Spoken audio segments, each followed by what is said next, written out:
Good morning বন্ধুরা, দেখো সকাল সকাল শুরু হয়ে গেল গিয়ে আজকে আবার সংসারে কাম কাজ। আবার আরেকটা নতুন ব্লগ নিয়ে আসলাম আজ। আর দেখো ঘরটা আমি বিছনাটা গুছাই লেতাছি।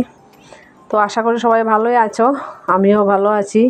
যে যেখান থেকে দেখতেছো সবাইকে অনেক অনেক ভালোবাসা রইল আমার তরফ থেকে। আর সবাই ভালো থাকো, সুস্থ থাকো। আর দেখো এই বিছনাটা গুছাইয়া বই গেলাম গিয়ে একটু সেলাই করতে।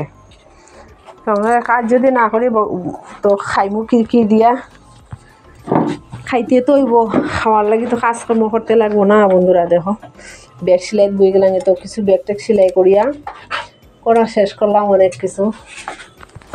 অনেকটা ব্যাগ সেলাই করলাম, করার পরে তারপর ঘরটা গিয়া ঝাড়ু দিলাম। এখানে সুতা ফেস খাই গেছি কি, তো ছেলে গিয়া একটু ফেসটা ছুটাই দিতেছে। অনেকটা সুতা ফেস খাইয়া ছিঁড়ে গেছে গিয়া। তো বন্ধুরা আজকের ব্লগটা কেমন লাগলো একটু বলবেন, আর লাইক কমেন্ট শেয়ার করবেন, আর পাশে থাকবেন। সবাই ভালো থাকবেন, সুস্থ থাকবেন। তো অভাবে সংসার তো বুঝরা বন্ধুরা, সেটা বাতের লাগে মানুষে কিনা করে সংসার, ওই যে পেটের লাগেই তো সব কিছু, বাতের লাগেই তো সব কিছু করতে লাগে। তো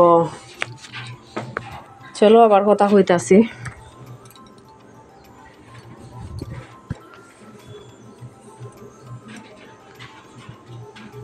তো ব্যাগটা কমপ্লিট হয়ে গেছে সেলানি, কিন্তু অনেকটা ব্যাগ। তারপরে গিয়া ঘরটার কিছু সেলাই করিয়া তারপরে ঘরটা একটু ঝাড়ু দিলাম, ঝাড়ু দিয়া ঘরটা মুছামুছি করে নিলাম। করিয়া তারপর একটু গেলাম বাইরে, একটু কাজ করলাম, লাকড়ি কাটলাম।